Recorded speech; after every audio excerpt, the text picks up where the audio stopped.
Shut up and sit down.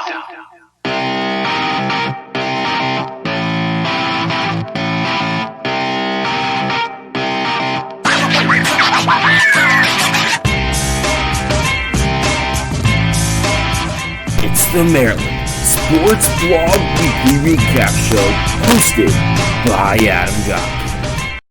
Hello, everybody, and welcome to the very first episode of the Maryland Sports Blog Weekly Recap Show. I'm your host, Adam Gockin. And to start things off today, instead of going directly into things, I'm just going to give a bit of a preview on how this show is going to go. So, we're planning on having this every single week. Tonight, it's just a solo show. I'm all by myself, but in future weeks, we might add some of our writers. But as of now, it's just me. So basically, we're going to go through a preview of next week for all of these Maryland and DC sports teams, and then a review of what happened last week for them. So those teams we're going to cover: the Orioles, the Nationals, the Capitals, the Wizards, the Redskins, and the Ravens. And then also throw in a little bit of Maryland football, Maryland basketball once those seasons start, Navy football, and really all Maryland and DC sports that we cover. Sometimes some lacrosse, if it's really, action pumped up that week. So we're going to start off today talking about the Baltimore Orioles. The Orioles, so far this season, you could say one of the surprise teams, 7-7. People were expecting them to be easily last place, one of the worst teams in the league. But this year so far, they're 7-7. This week, a little bit of struggles. They got swept in a 4-game series against the Marlins, who are another one of the worst teams in baseball. They had only played 5 games before coming into that series. But you know what? After that, they picked it up 2 straight wins against the Nationals. And then as of now, that 3rd game has not been finished because of that whole tarp debacle, got stuck to the field somehow. The Nats ground were really messed up there. But 7-7 for the Orioles isn't awful. Maybe it's a short 60-game season. They might try and make a run for the playoffs. Coming into the season, people were expecting another top draft pick, but maybe they've got a shot to do something. And, of course, next week, they continue their streak against NL East guys. It's going to be their 3rd out of 4 straight series against NL East teams. They have the Phillies, a 3-game series starting on Tuesday. 2 of those 7 o'clock starts, then that last game, 4 o'clock on ESPN. After that, they play the Nationals once again, a 3-game series, that time in Baltimore. They're headed back home. And you know what? If they can have another good week next week, we're heading into the middle of August. And if they can be mid to top of the AL East, of course, the Yankees, pretty much a lock for that top seed in the AL East. But the Orioles have got a chance for that 2nd spot if the Blue Jays and Rays continue struggling like they kind of have this season. They've got a chance to make the playoffs in a shortened season.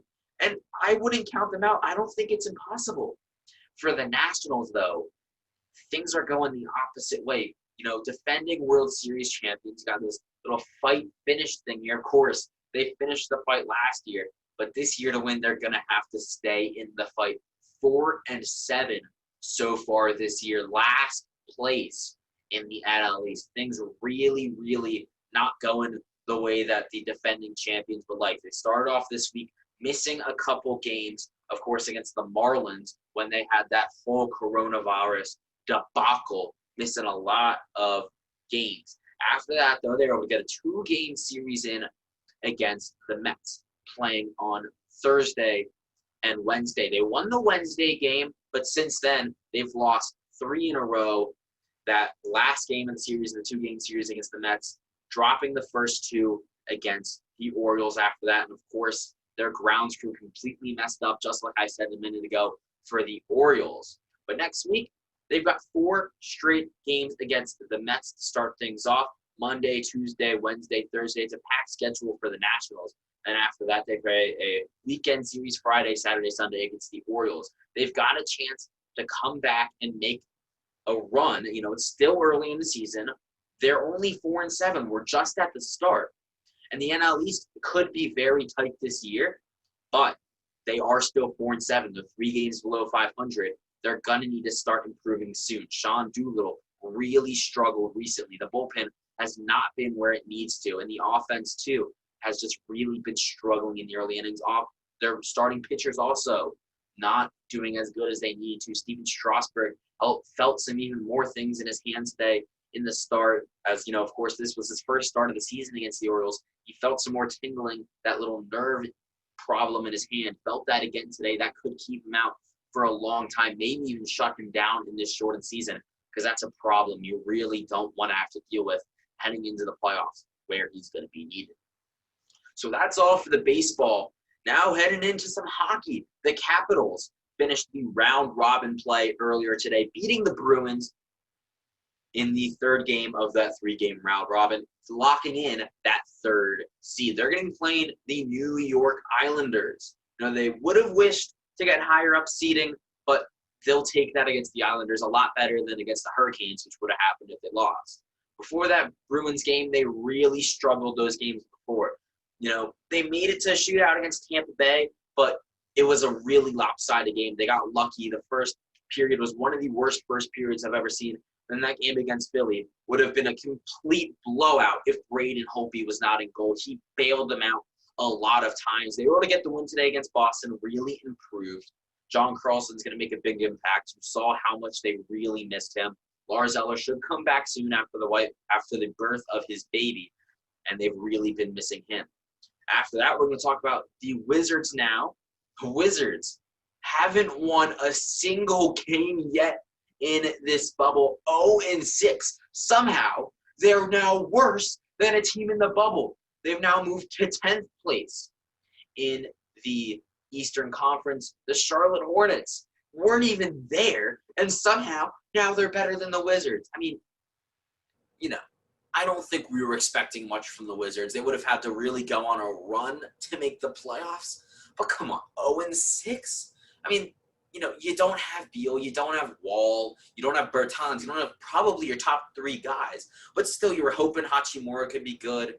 And it's really been not great, although it's better than nothing. I think it's better than them just being at home. Being in the bubble has really helped. It's obviously helping that team chemistry between those younger guys, Rui Hachimura, Troy Brown Jr.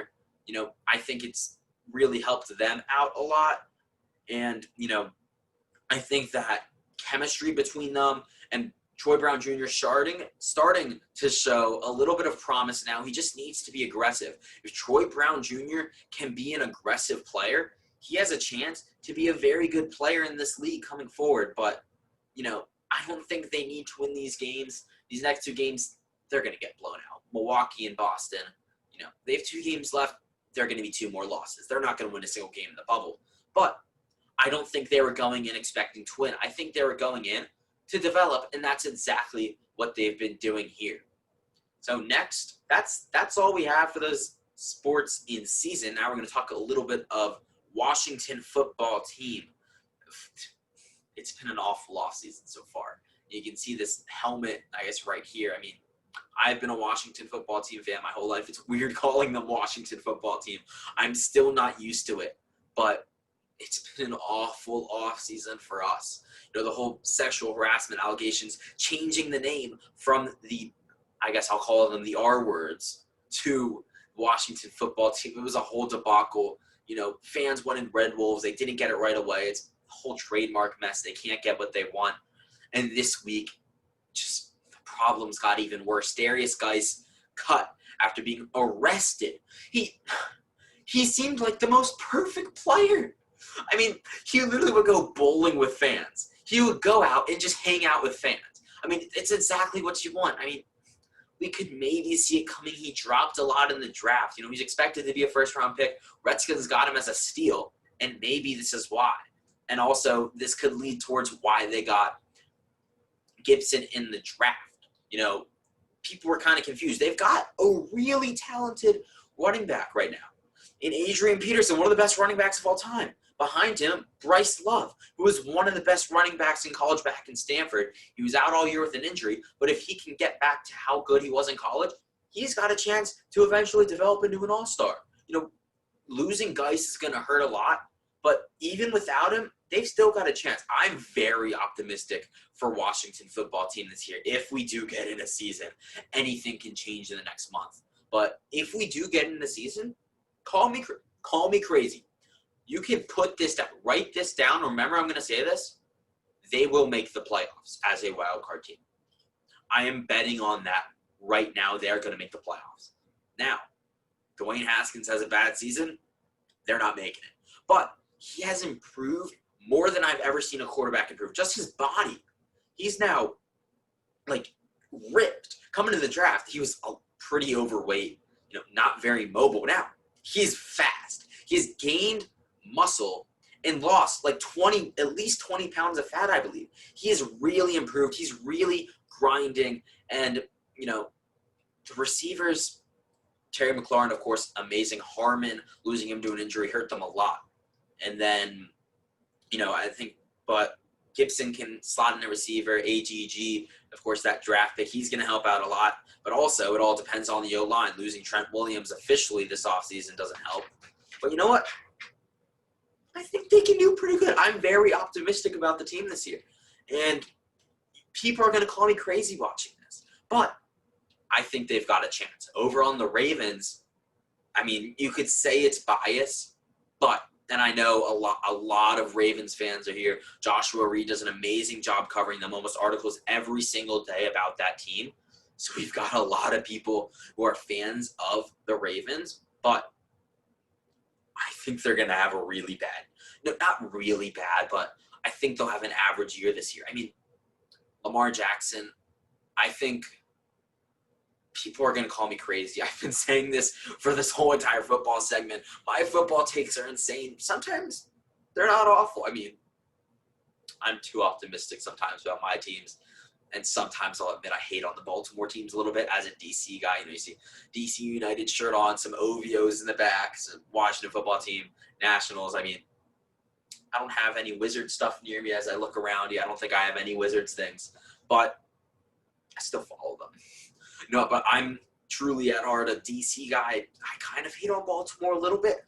But, okay, he's a running quarterback. And running quarterbacks, I don't think they'll have as good of a year this year. He kind of does a similar thing every single time. If a team can get a really good fast safety or a hybrid safety or a safety linebacker hybrid who's really effective, I think they can stop Lamar Jackson. I think teams have had extra time.